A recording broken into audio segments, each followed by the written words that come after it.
I'd like to begin with the word in John's Gospel,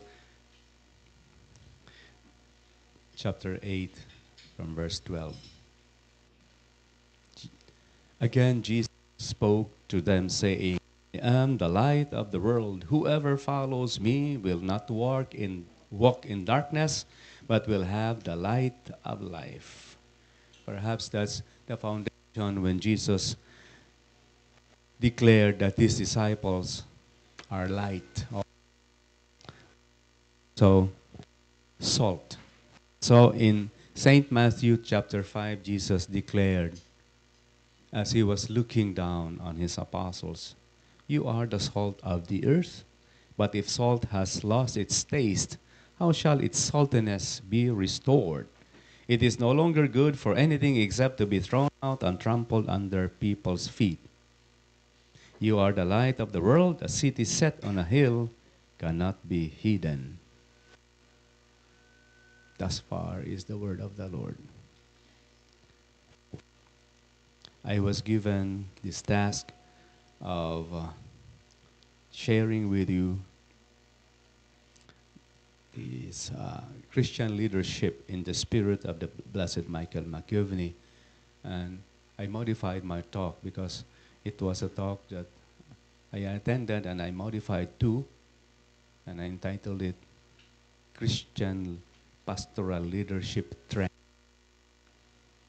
And so I shall begin with a very brief situational analysis where Christian leadership is challenged to walk to accompany this generation with these challenges. So let's go to the global context. There is what we call the age of threat. No? Andito maraming challenges. Yung iba tinatawag nating perhaps banta sa ating buhay, banta sa katahimikan sa community, sa ating mga sambayanan, mga hulga yung pa sa Cebuano, no? Threats to our faith. Kaya gawin naman in Basay, the south of Samar, ang ano doon, ang patron saint is Saint Michael the Archangel. I was telling them, Michael the Archangel was sent by God as his alter ego in protecting two realities, our lives and our faith. Siguro sa panahon ngayon, kailangan talaga na lagi natin sasambitin ang tulong ng Diyos sa pamamagitan ni St. Michael na laging nagpapaalala, who is like God? Quis ut Deus? Kasi nga, sabi nga ni St. Paul, where sin abounds, where evil to throw him down, grace abounds all the more. Doon pa rin nagtatrabaho ang grasya ng Diyos. At ang grasya ng Diyos na minamaterialize ng marami. Ito ay measure, no? That you can measure, that you can quantify the grace of God. But the real grace of God is actually His presence. The real grace of God is actually Biko kahapon in our retreat in the ito threat din ito. Nawawala yung boses ko. I don't know. Baka sa frequency. Okay lang. So this is where we are. Realize, admit that is the world we live in right now. Hindi na lang dominant religion in the world. Pangalawa, kahit dominant tayo in numbers sa Pilipinas, hindi pa rin tayo ang nasusunod. Hindi ba? That is why nagkaroon nga, I think that's 2 days ago, ng comparison between Cardinal Sin and the leadership of the INC. Ano bang impact? Ano bang influence ni Cardinal Sin? Ano bang naging influence ng INC leadership ni Eduardo Manalo at present? Hindi na lang ni Felix, patay na yun, and we don't know where he is. No, I can't say he's in heaven. I don't know if he's in purgatory, but because God is so merciful, perhaps He is still trying to call on the many cell phones numbers of Felix Manalo. Where are you? Kasi papalit-palit yun. He was originally Catholic to several religions. So, parang ang para sa kanya, ang relihiyon ay isang cafeteria. Ito. Or it's fast food. So, how can you, wag naman tayo, you don't live on Him. Pero ganun, di ba? Why? Because we don't try to throw our weight around. Dahil tayo ay sabihin natin 82% or 84%. Ang sabi ng mga secular analysts, sabi tayo ay 81%.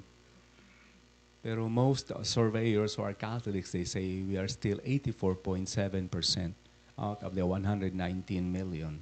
Sometimes they say 120. Di na natin mabilang kung iilan talaga tayo na Pinoy.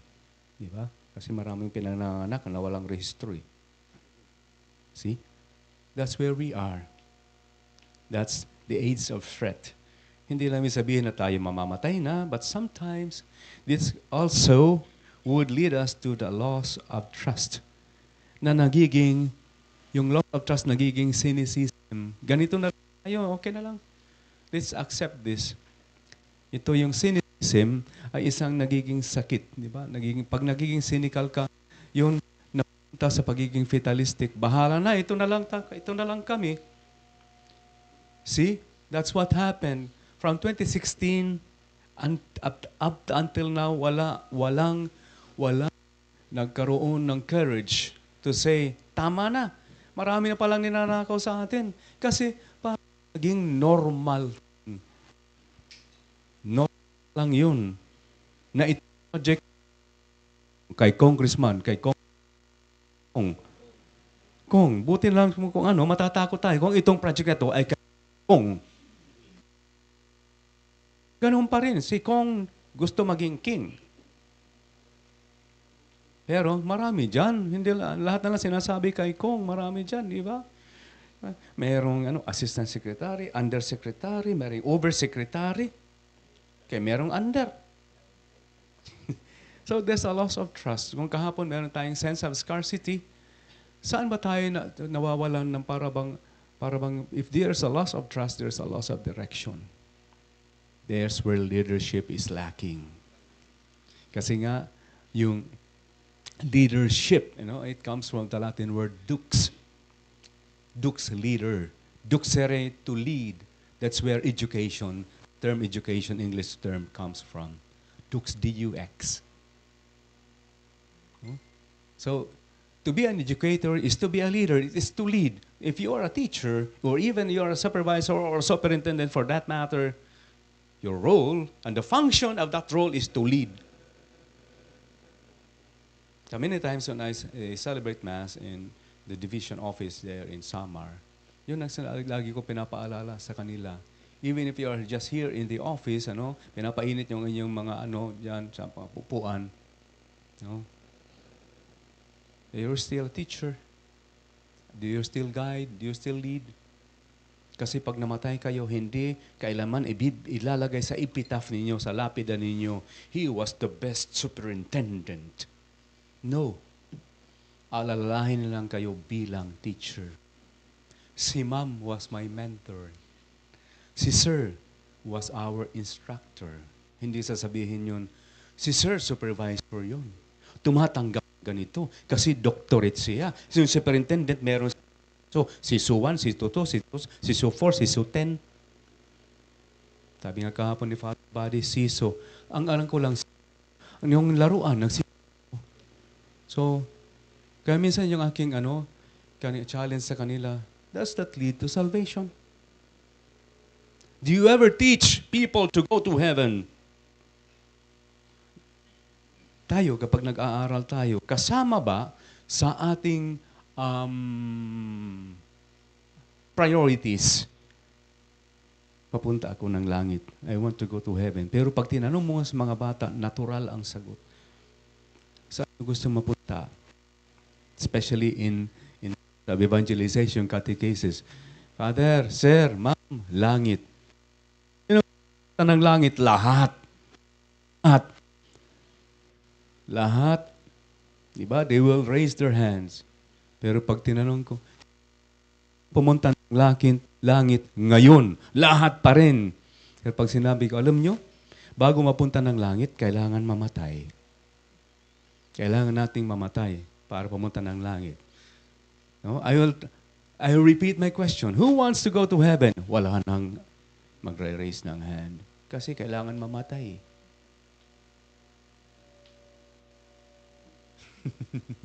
It's not just that I want to die, but this is need to die. It's not a want.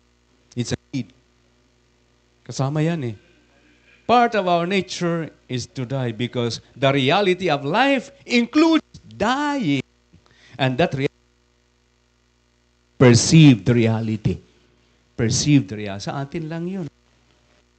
So when there is a loss of trust, there is also the rise of fear. The rise of fear.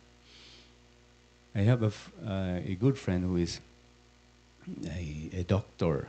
He was once a consultant of the Johnson & Johnson in the U.S. And he became for a brief moment, on a brief time as CEO of PhilHealth. Pero nag-resign siya bago nagkaroon ng scandal sa PhilHealth. So nagkabanggaan sila nung dating Secretary of Health na si Obial.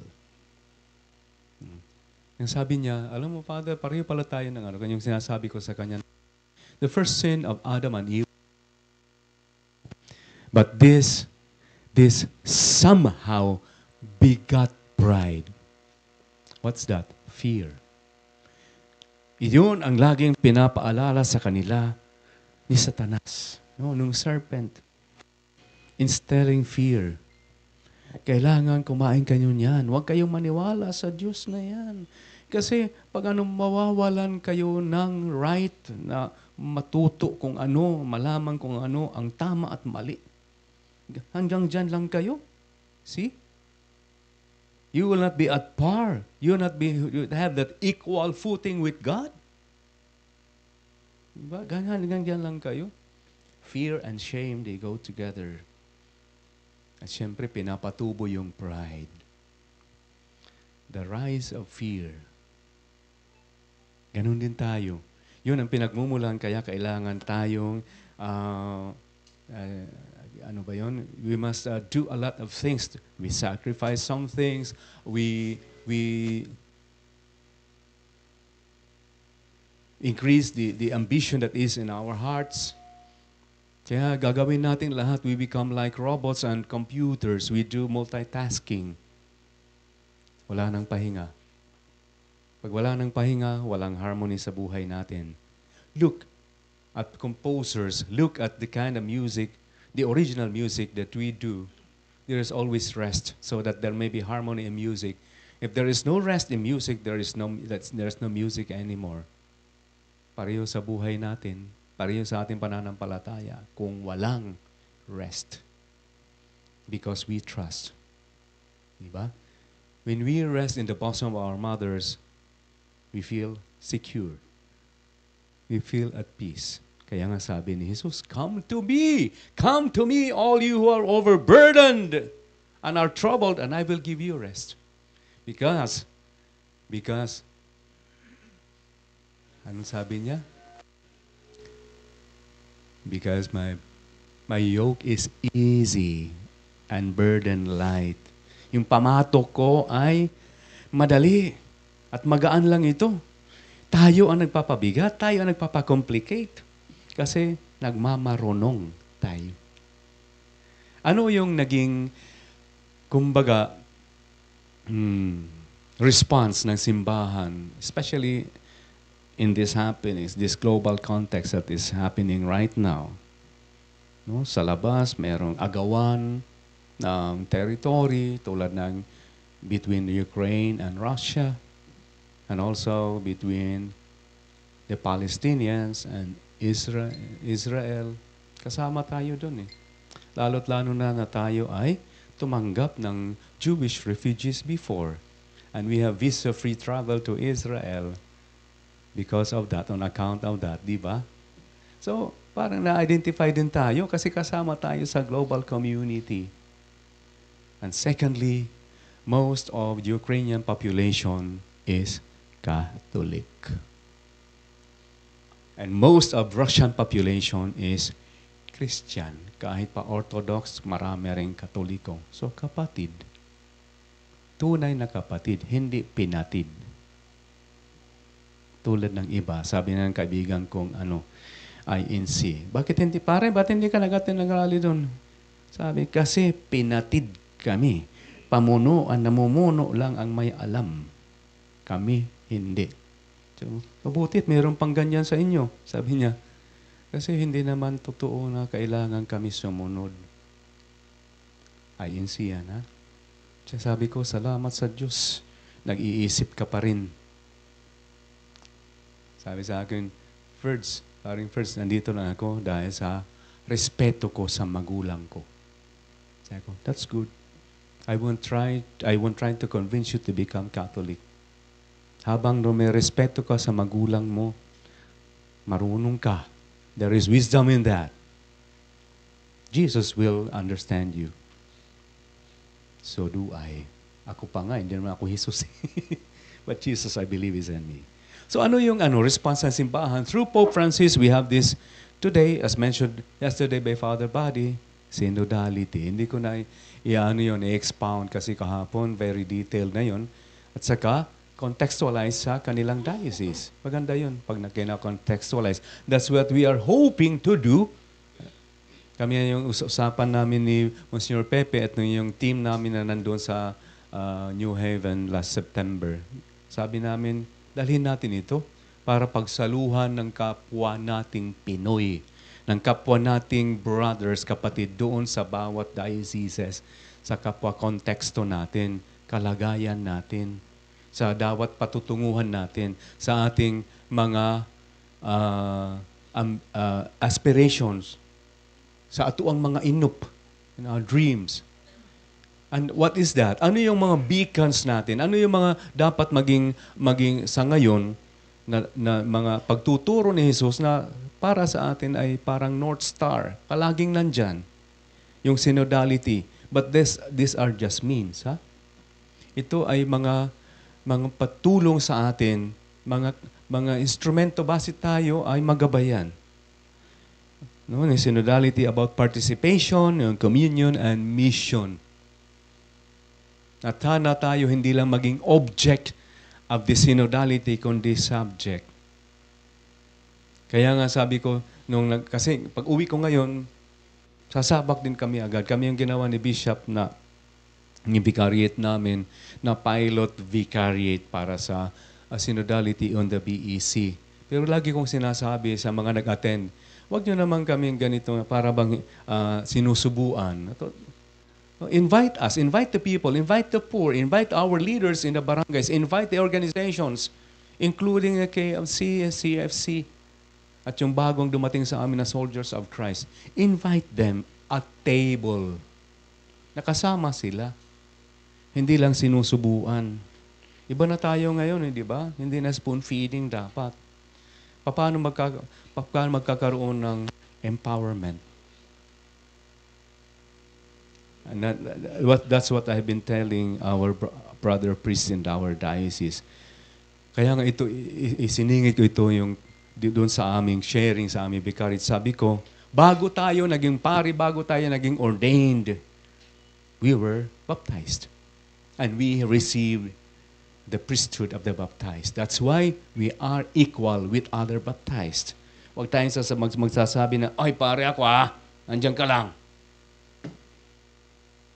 Hindi na pwede ngayon ng pari-hari. Hindi na pwede ngayon. You can't do that today. According to one theologian named Bruno Forte, our common priesthood is there in baptism. We have the participation in the common priesthood because we are all baptized in the Father, Son, and the Holy Spirit. We are all baptized in the Holy Trinity, in the Holy Triune God. We are all baptized in the very first communion of love. Father, Son, and Spirit. Kaya nga, ang gusto talaga ng pag-iisip ng the mind of the church through our popes, through the magisterium, is for us to have this departure from the alter Christus mentality of the ordained. Di ba? Kasi pag ito yung isang effect eh. One of the effect of baptism is we become like Christ, alter Christus. Yung laging inaano ng mga pare, yung laging para ginagawang isang article of faith na ganito. No, we are alter Christus in capitis because we are heads.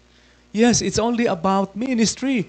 Pero pareho ng charism, lahat tayo ay tinatawag to lead.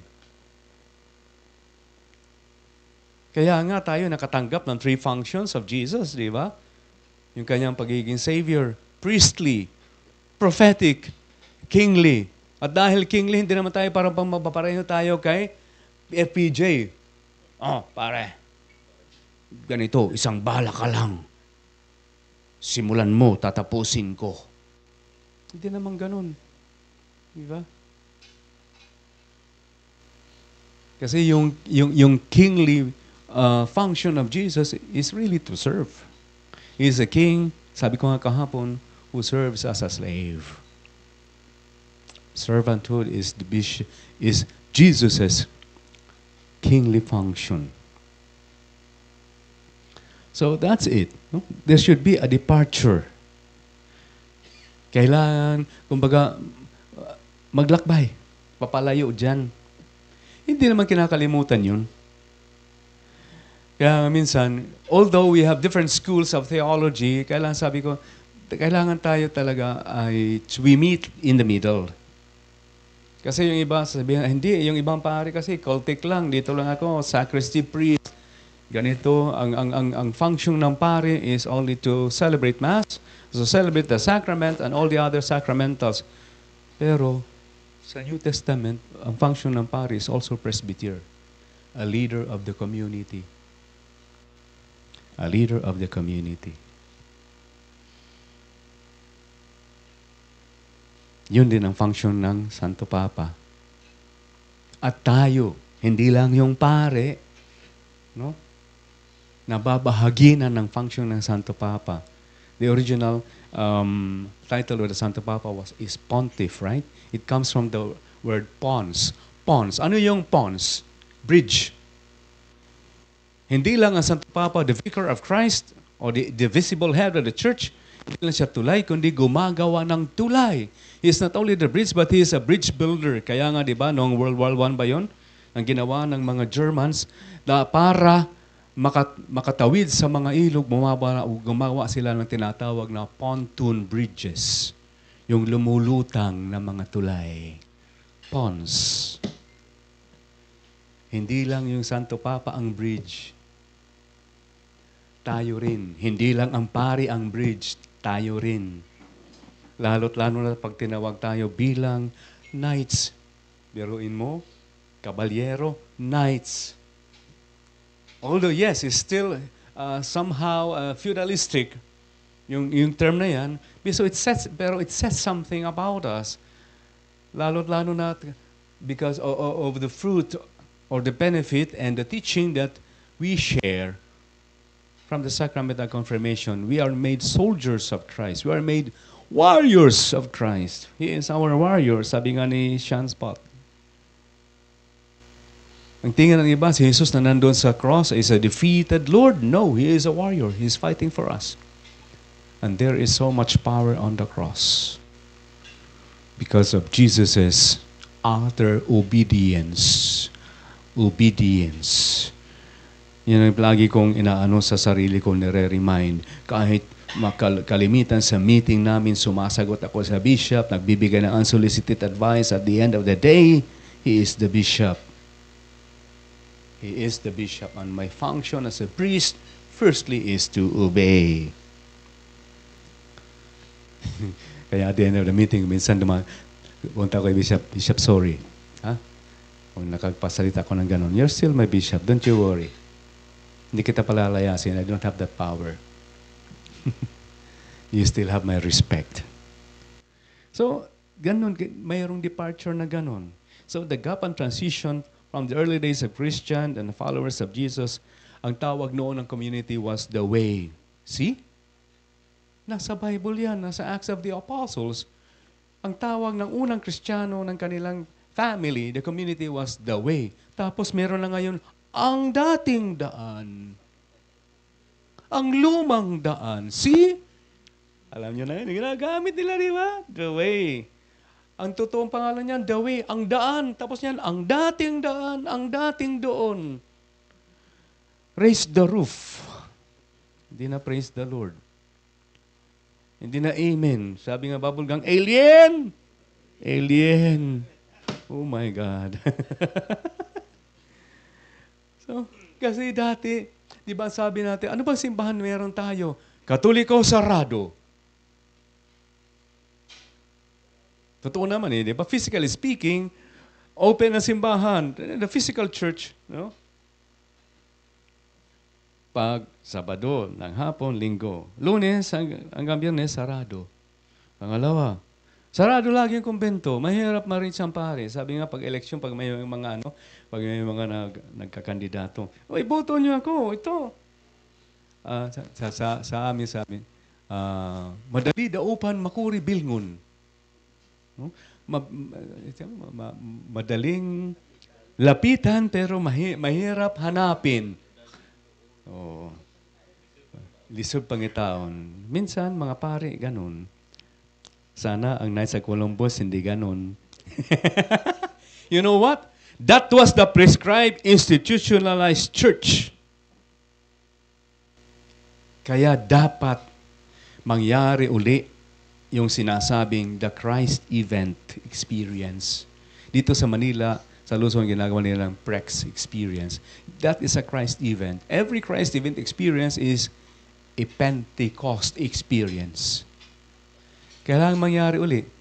Yung nangyayari sa atin, alam nyo yung itong core is a Christ event experience. Itong core is a Pentecost experience. It's a new experience in the Pentecost. It's a new outpouring of the Spirit. Biruin nyo. Ako talaga, I was so inspired when we were there. Kasi sila Sean Pat, lay people, mas bata kang kaysa akin. Pero fired up sila. They were so passionate.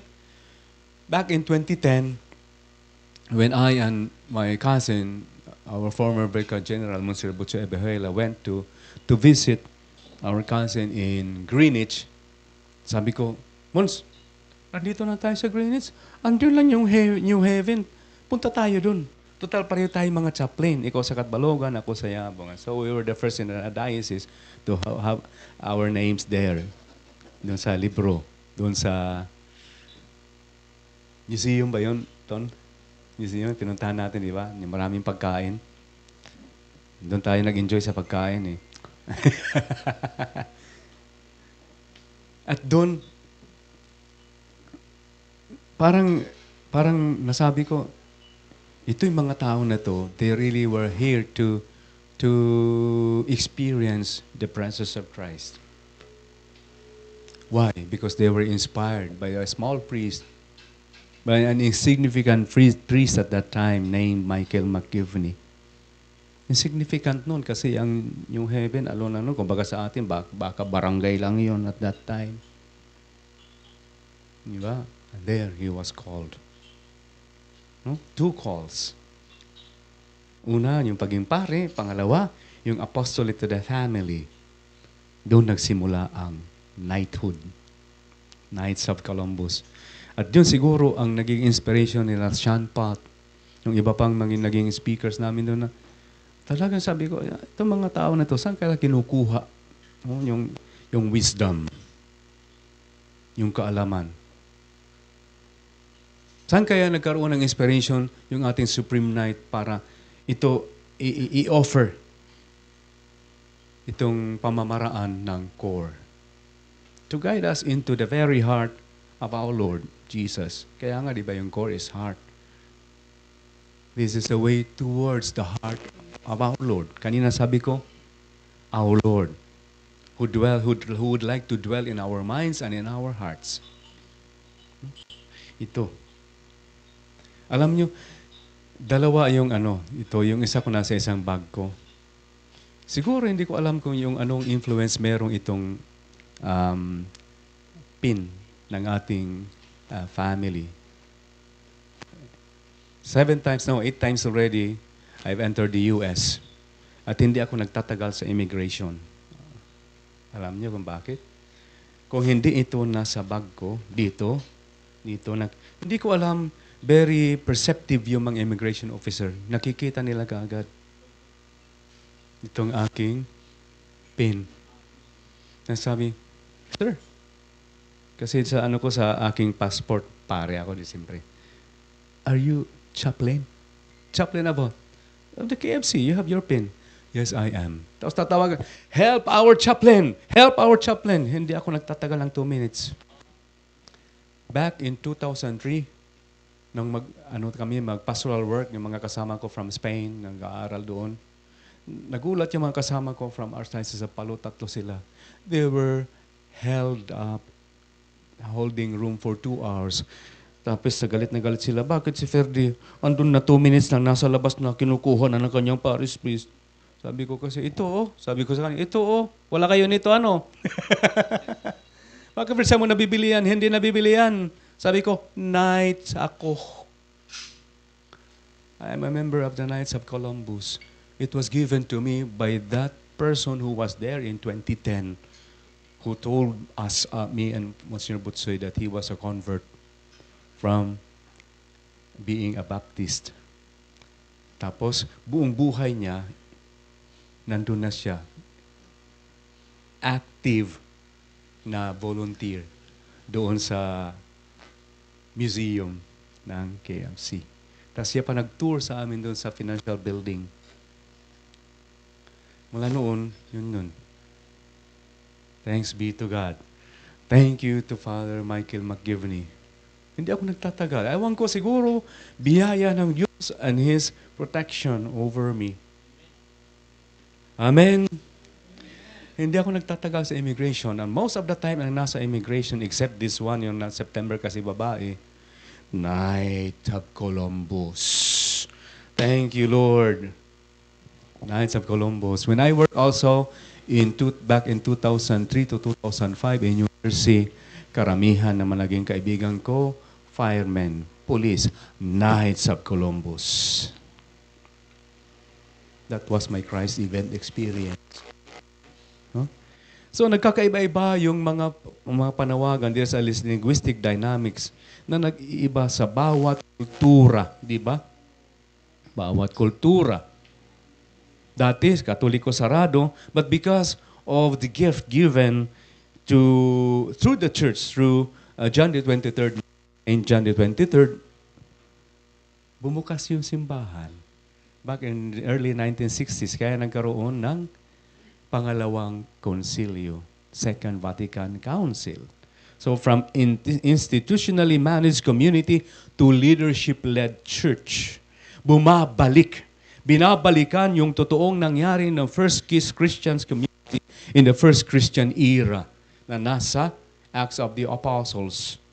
At doon nakikita, why is it that so many people were added, baptized the next days, no? Nadagdagan sila ng 2,000 hanggang 4,000. Bakit ano ba yung naging magnet noon? Sabi ng mga pagans, sabi ng mga Hellenists. That's in the Bible, in the Acts of the Apostles. Look how these Christians, how these members of the way love one another. Look how they love one another. Ganun. Look how they love one another. Alam niyo, nagpapalo ako kay Bo Sanchez. Si Bo Sanchez, most of the time, na dalawa yung kanyang laging binabalik-balikan, love and friendship. At ito laging namumutawi sa bibig ni Jesus when He speaks to His disciples, to His apostles. Di ba tayo rin dapat? Kasi ngayon, ayaw natin, love, ano yan, corny. Friendship. Pag ako nagkakasal, ako sinasabi, if you remain in romantic relationship and you do not become friends, good friends, best of friends, until you grow old, walang halaga at walang malalim na kahulugan ang seremonyas na ito. And so my prayer with you that you become friends, good friends, best friends as you grow old. Bakit ba? Because that is the command of Jesus. At the Last Supper, although sinabi lang niya, perhaps, na walang bigat sa kanila yun. From now on, I will not call you servants because a servant does not know the mind of his master. I shall call you friends. I shall call you friends. That is why you are at level. We sit together at level. Kay Jesus, walang importansya sa kanya yung kabisera. Sa atin, that's what we learn from the Spaniards, kabisera, at the head. At the head. Yan nangyayari sa amin sa bahay nang mamatay ang papa ko. Sabi ko, Ma, bakit mo ako pinaupo dito sa kabisera? Hindi ako ang eldest. Hindi ako ang eldest. I don't know. That's a mystery na sa isang nanay. I don't know. Ginawa niya yun. At nirespeto ng eldest namin. Ako yung fifth. Dahil siyam kami. Dami ano? Okay. So that's it. You know? It's a community to leadership-led church. But what kind of leadership we have from this transition from institutionally-led church to leadership-led church? Dito nakikita ng in-depth values, principles, versus or vis-a-vis management guidelines. Alam nyo na yan, di ba? Pag may management guidelines, maraming rules, maraming laws. So pag may rules, meron pa mga enabling principles. Meron pa yan, napakarami masyado. Lalo na kayo na ako, mahina ako sa management to tell you the truth. Especially when it comes to numbers. And so the question is, sabi nga ni Cardinal Chito Tagle, it's not only in every millennium that comes or every year that opens up to opportunities for life, but even every day that comes to us, there are always questions that emerge. So what do we wish to emerge? This is a shared vision based on shared values, as we have said earlier. Shared vision, shared values. Hindi na puro lang galing kay Bishop, kay Pope, kay Father. Shared na ngayon. Because we are bonded in unity in terms of values. Sa una sabi ko kanina, in terms of our baptism. Minsan yung baptism hindi na pinahalagahan ngayon eh. Kasi yung baptism para lamang pagbigay ng pangalan. At yung mga pangalan ngayon, hindi mo na maintindihan. Hindi na may spelling. Kasi nga pinagdugtong-dugtong na mga German, mga Russian, kung ano-ano. Kung minsan artista pa. Nung bago ako na-assign sa isang pastoral assignment, kasi 11 years lagi na ako nasa formation, o 12 years pala. So after that, in-assign ako ni Bishop Palma sa isang bagong open na mission station, mission area sabi sa amin. At doon ko nakita na hindi pala, pag ako lang mag-isa, mahirap. So kailangan talaga na you trust others to be with you, to journey with you. Mahirap yun. So kailangan talaga yung sharing of values, sharing of vision. Hindi lang yung akin, pari-hari. At doon ko naintindihan yun. Lalo na nung pipesta kasi, ang nagpapabinyag doon, umaabot ng 300 hanggang 400 na bata. Dahil bumababa mula sa bundok ng Northern Samar, mga barangay sakop na dahil sa Katarman yung iba magpapabinyag dahil sa kanila ang kanilang hinihingi ng mga pari nila 800 per child. At dito daw sa amin 300. Tapos yung 50 napupunta pa sa BEC. Ibig sabihin 250. Sabi ko, negosyo na pala sa Katarman Diocese ang binyag. At dahil sa napakarami, hindi ko makaya, sabi ko, dito tulungan niyo ako. 2 deacons, 3 pare. Sige, 6 tayo magbinyag. Ako nang bahala dyan. Ako nang bahala sa economos. Siyempre nandyan yung mga pangalan. Anong pangalan nito? Ronald Reagan, pangalan naman yan ng presidente ng Amerika. Tapos narinig ko pa yung isang deacon doon, ano pangalan nito? Allen Iverson. Allen Iverson, pangalan ng NBA player. Ay, yung ano nyo, sa kala nyo, tutubo yan, magiging 6'1 yan. Tingnan mo ang paa. Sabi ko, Joy, dahan-dahan. Baka ano yan, mga kaibigan ng mga kasama niyan, dahan-dahan. Kasi puro ang tawag nito, puro mga modern. Tapos minsan, yung talagang buong pangalan ng basketball player, ng artista. Tapos sabi, gamitin ito ng Pedro, ngalan ng ano. Tapos sabi nung isang pari doon, pangalanan mo niya ng Romulo, kasi pangalan niya Romulo. Sabi nung tatay, Father, pangalan, ayoko niyang pangalan. Bakit? Yan ang unang matinding kawatan doon sa barangay namin. Sabi ko, ang pangalan niya Romulo, kawatan pala. Magnanakaw.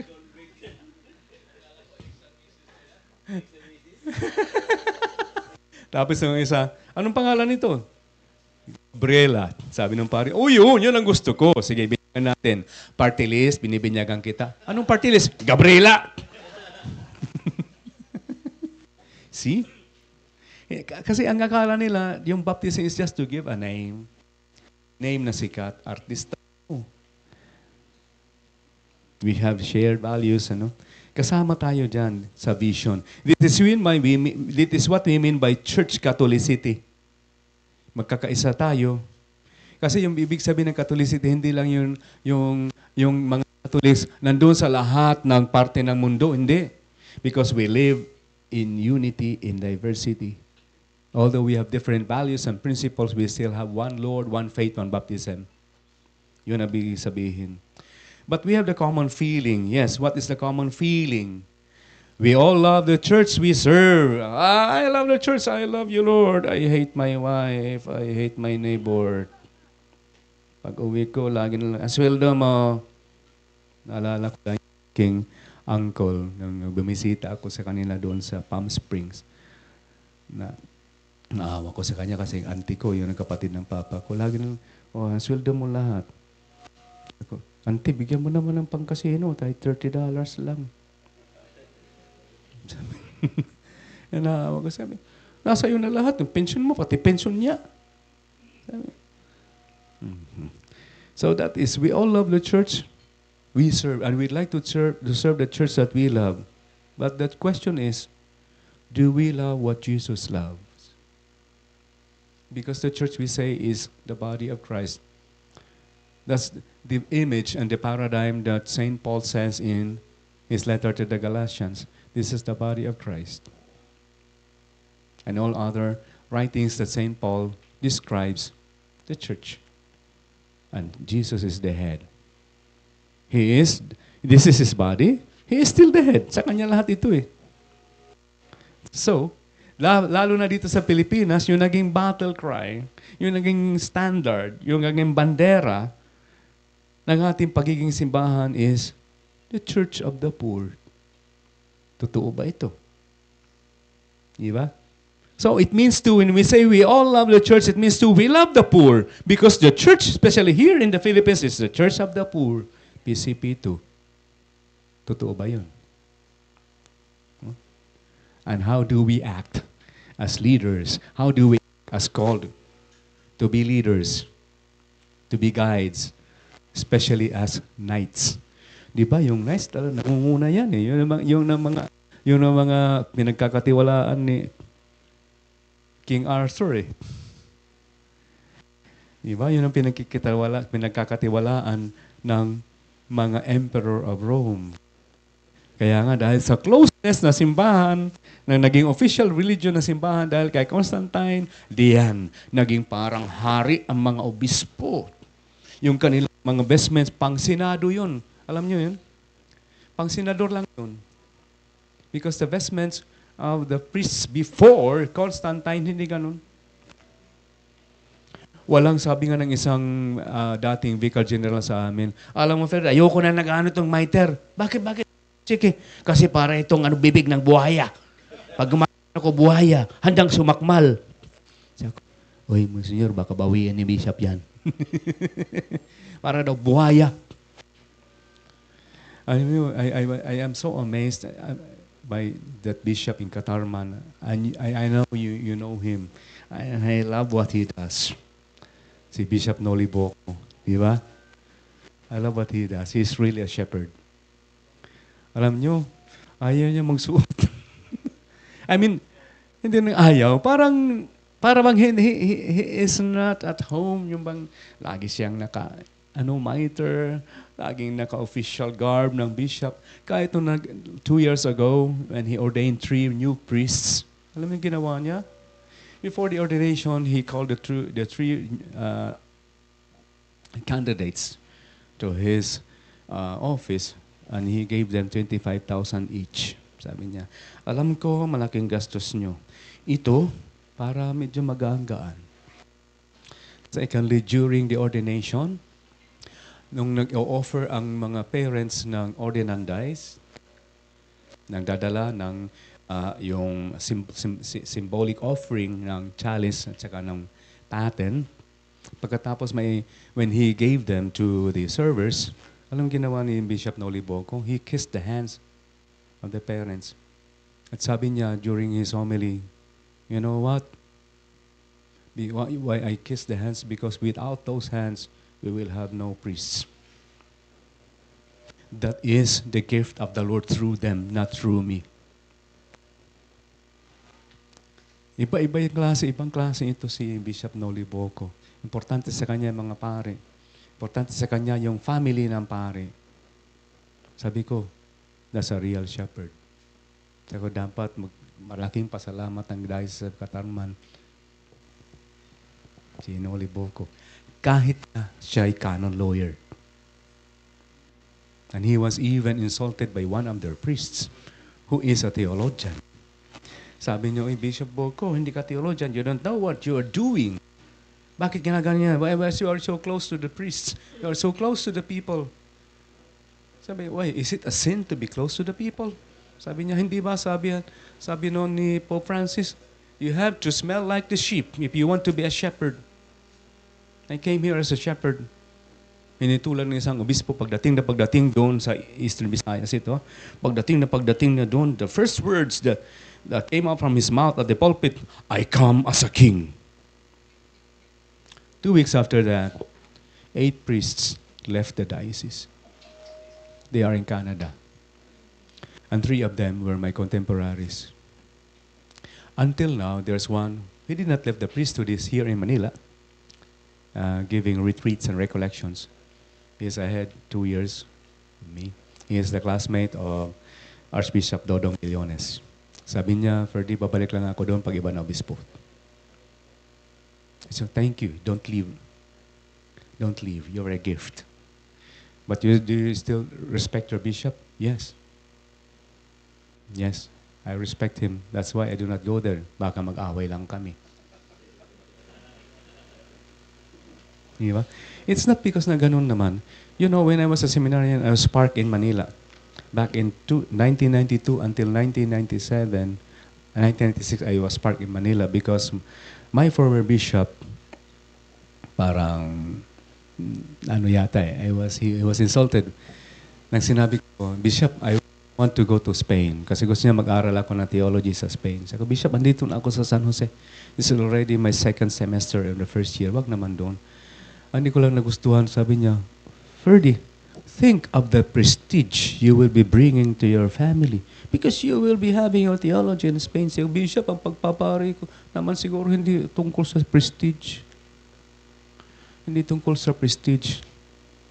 Yung para ako maging leader ng spiritual community para sa prestige, hindi na lang ako magpapare. And he was really so adamant I should go.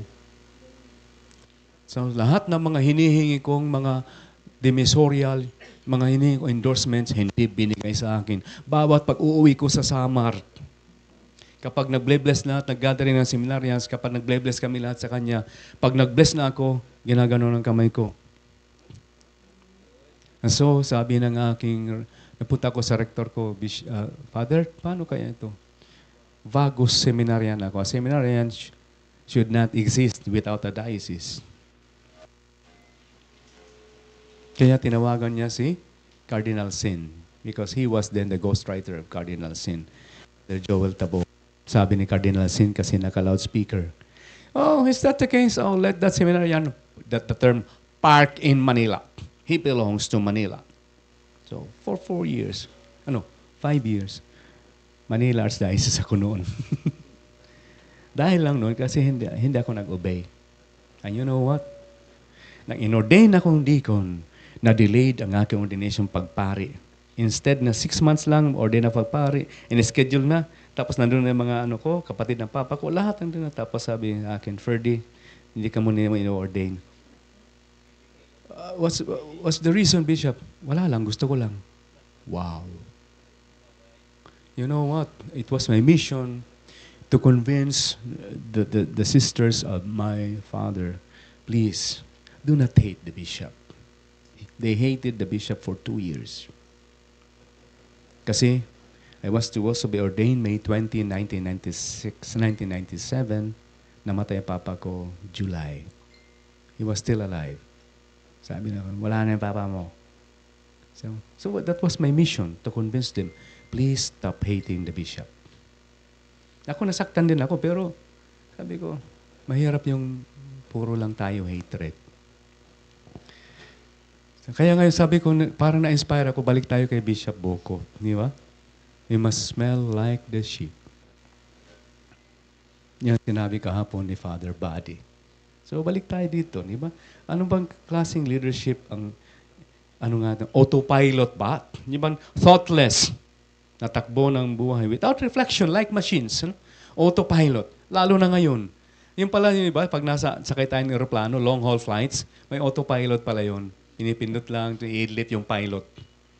Nakakatakot pala yun. Siguro yung mga sasakyan ngayon, di ba?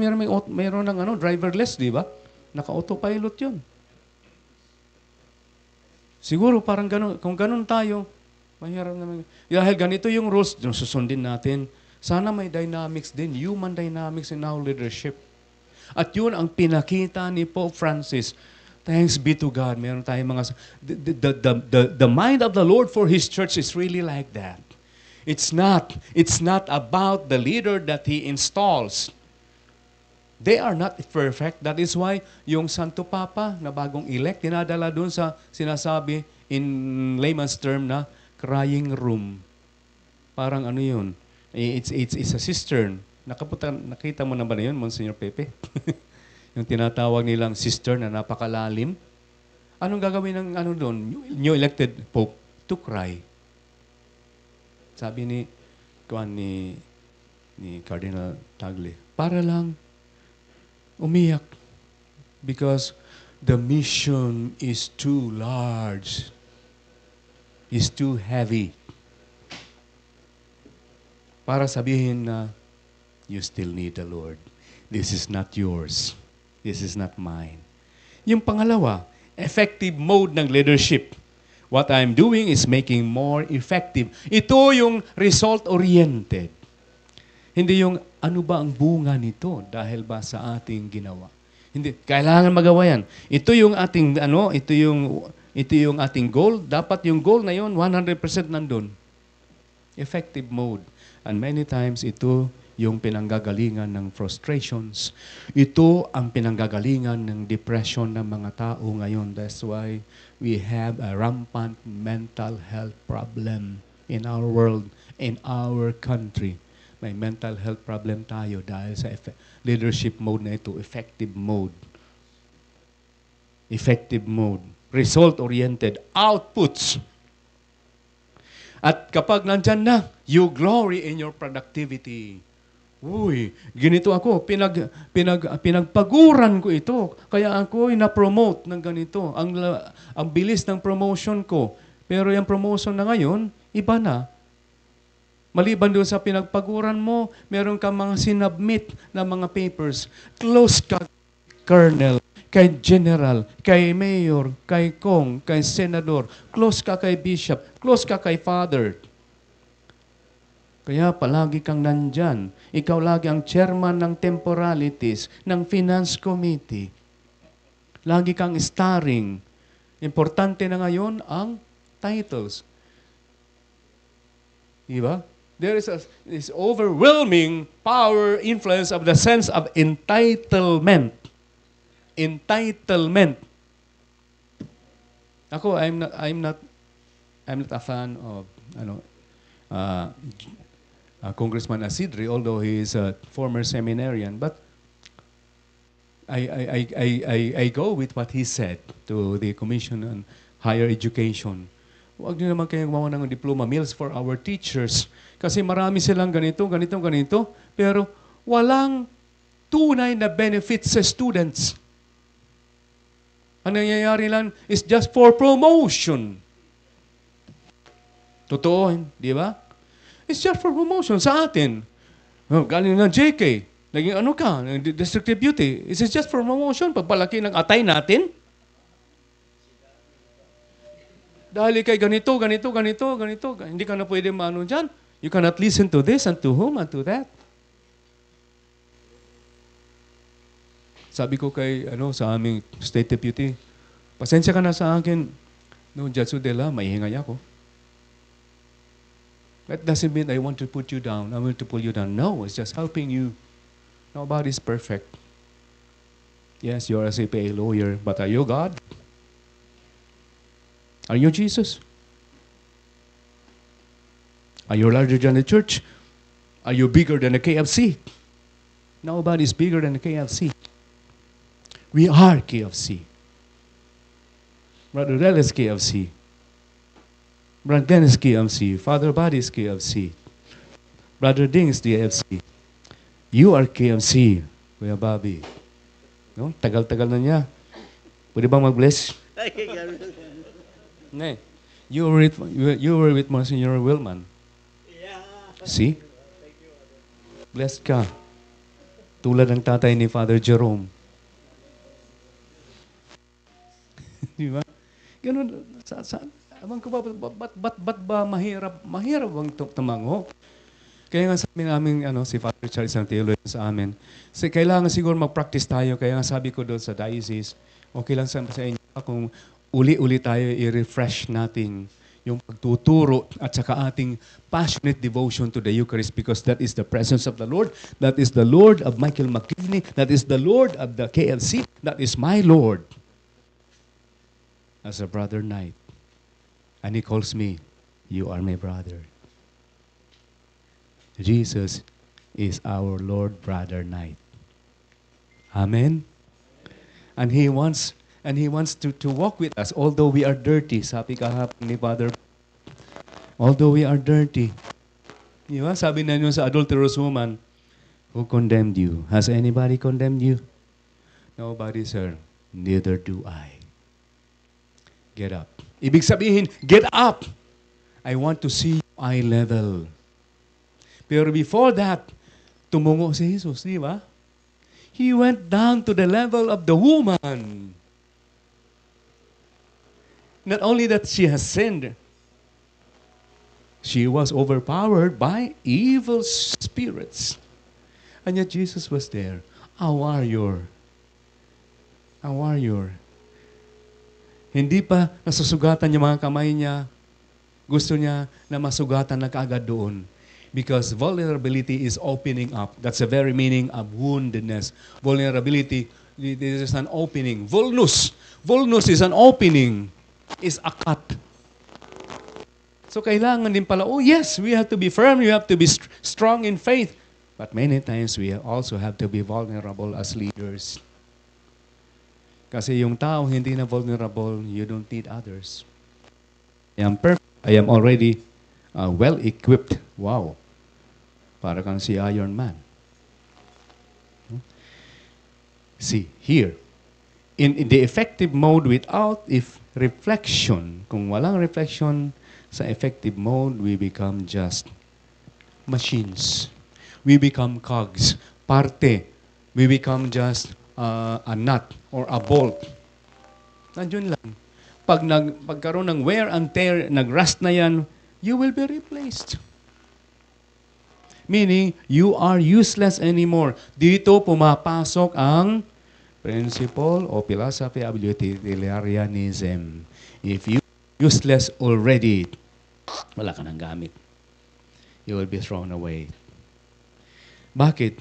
Ito nanggagaling sa mentality ng management framework, where there is always order, there is always smooth flow. Dahil dito talagang, kumbaga simpa sa amin, sinukat, sinukol. Tinimbang ka ngunit kulang. Wow! Diba? There is order, regulated, determined. Dapat ganito, ganito, ganito, ganyan. If you do not follow, sorry. Tulad sa amin. Yung mga pare na hindi nag-attend ng meeting 5 times will be suspended. O, ibang pare sa amin kasi tuso, hindi a-attend hanggang 4 times. Tapos pag ika-5th time, a-attend na. So wala rin mangyayari. Ganon din. Bright. No? Yun eh, di ba? You only operate within the level of your jurisdiction. Why? Because your space is limited. Hanggang dyan ka lang. May kaibigan ako doon sa Katbalogan. Ngayon, I was so sad because he allowed himself, yun ang ginagawa kong term na lang. He allowed himself to be invited and be a member of the Freemasonry. He was vice mayor for many years. Sabi ko, alam mo, Brad, hindi ka magme-mayor, hanggang dyan ka lang. Tingnan mo. Ang susunod dyan, yung unang anak, pangalawa, pangatlo. So you won't be mayor. Your jurisdiction will just be there. Accept that. Yan, di ba? So the information communications is regulated according to the boxes assigned, designated. There is compartmentalization. Pero we are always, in synodality, we are always invited into our self-introspection, self-insight, self-awareness. Ito yung bagong paradigm ngayon ng leadership. When I was in SPFY, sabi sa amin ni Father Matthew Sanchez, nag-iiba na ngayon yung ating spirituality.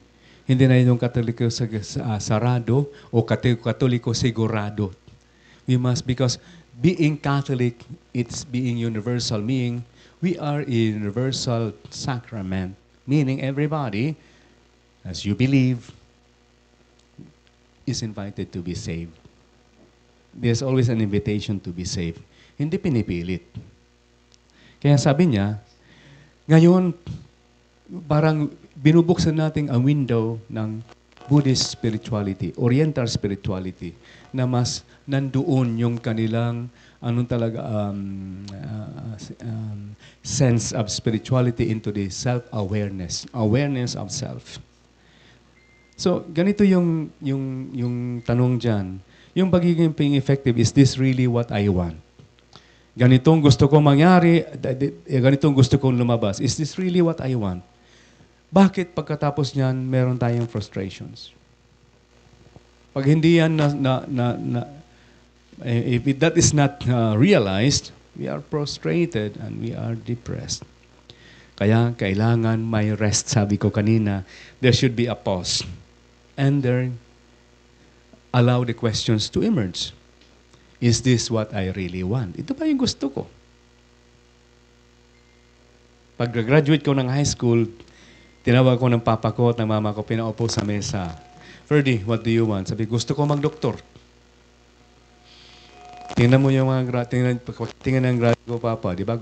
Yan ang gusto ko. Chemistry, biology. Gusto ko mag-doktor. O sige, gusto ko mag-aral ka. Sige, gusto ko mag-transfer. Ayoko na sa UV. Gusto ko sa Vélez College. So, doon nag-ano ko. For 2 years, nag-aral ako ng medical technology. Yun ang gusto ko. Pero hindi pala yun ang gusto sa ilalim ng puso ko. Hindi pala yun ang gusto ng Diyos. No? I had an accident in the laboratory. Naging simula ng aking asthma. Tapos very stubborn ako. Hindi ako nagpahinga. Nagka-attend ako ng klase. Pinatawag ako ng school doctor. If you don't take a rest, you will have bronchitis and then you will die. Takot. Mawag ako sa kamama ko, mama, ganito daw siya. Uy, maniwala ka sa doktor, uwi ka dito. Gusto ko mag-doktor. Uwi ka dito. Gusto mong mag-doktor o gusto mong mamatay? Di, umuwi ako. Ang nasabang nasa bahay ako, ano ba ang gusto ng Diyos sa akin? Pero itong gusto ko. Pero what this means? What does this means to me? Anong significance ito sa akin? And there, nagsimula ang sagot ng buhay. I was invited to the church to become part of the instrumentalist kasi nagigitara na ako noon. Kasi sa Cebu, di ba, maraming gitara. I was just 10 years old when I went there, back in 1980. And doon, nagsimula yung vocation. Na-open uli yung vocation, na-awaken yung vocation. Kasi when I was 6 years old, I was serving as an altar server to my Lolo Monsignor, who was the priest in Calbigat, in our town. So naiba yung prescription, hindi na galing sa aking perception. Naiba prescription, hindi na galing sa aking perception and perspective. Dahil prescription na ng Diyos. Naiba na yung malaking purpose na aking pinagbuhos ng aking panahon. But the big question always persists. Is this what I want? And is it really worth wanting? Di ba? Oo, may willingness ka, may interest ka, pero ginugusto mo ba yung willingness mo? Ginugusto mo ba ang interest mo? Kung minsan hindi. Dito pumapasok ang sinabi ko kahapon, the mystery. Alam mo yung term na mystery comes from Greek mostes. Ang ibig sabihin ng mostes, shut your mouth, huwag kang magsalita. That's why in front of a mystery, before a mystery, no words, not even an is required. We just keep silent and allow, sabi nga ni Monsignor Sabino Venco, and allow the mysterium tremendum fascinosum to be your experience. Just be there. No? Mysterium tremendum, mysterium fascinosum, the mystery that fascinates you. Yun ang, kumbaga, anong tawag nung theophany. Tulad ng experience ni Moses doon sa Mount Sinai. Diba? May apoy. Yung the burning bush. Yun. So, there we are. It's God who gives us this gift of self-transcendence. It is, of course, is self-awareness. Nandun pa rin, nagpe-persist pa rin yung tanong, this is really what I want. What I want is what really worth wanting to me. This is what gives me purpose and meaning. Yes, importante pa rin yung mga structures, no? Nandiyan pa rin yung 10 Commandments, and yung Commandments of the Church. They still matter, but they are only a help. They are there as means for us to become better. Because I have been captured by the truths of my life's meaning and purpose. Dito pumapasok ang tolerance. Dito pumapasok yung hindi allow God to be my driver. And we allow His decision to overshadow our decision. Yes, we are designated managers so that we may be effective. There may be a good and positive effect. We are called to be leaders based on truth, not based on our objectivity alone, based on truth. When we have this framework, we learn to bear and to bond with one another. Bearing with one another, bond with one another as brothers. As brothers. No, I was really surprised when, sino yung bishop na yun, ng Pittsburgh, Monsignor Pepe, yung nagmisa sa atin, Pittsburgh ba yan, na nandun? Ang tangka-tangka niya, tapos ako ang liit ko para akong tamtax. Ginanyan niya ako, so you're a priest from the Philippines. Sabi ko, laki naman nito, parang si Goliath. And yet, gandun, very humble, ano? Very humble and very gentle, laki-laki niyang obispo. Matandaan, kahit nakakuan, pero matangkad pa rin. Pero very humble. I'm so happy he is a Knight of Columbus. Amen. Self-awareness is when you are focused only in yourself, but self-transcendence is when you consider all those realities. Sabi ko nga dun sa last day ng retreat namin kasi ako yung homily, the reality of life and the reality of what is before us, maybe a named reality, is always bigger than us. Is always bigger than us. That is self-transcendent. Consider all those realities around you and accept that you are part of the whole. We are not the whole. We are part of the whole. Sana gano'n yung magiging leader sa atin.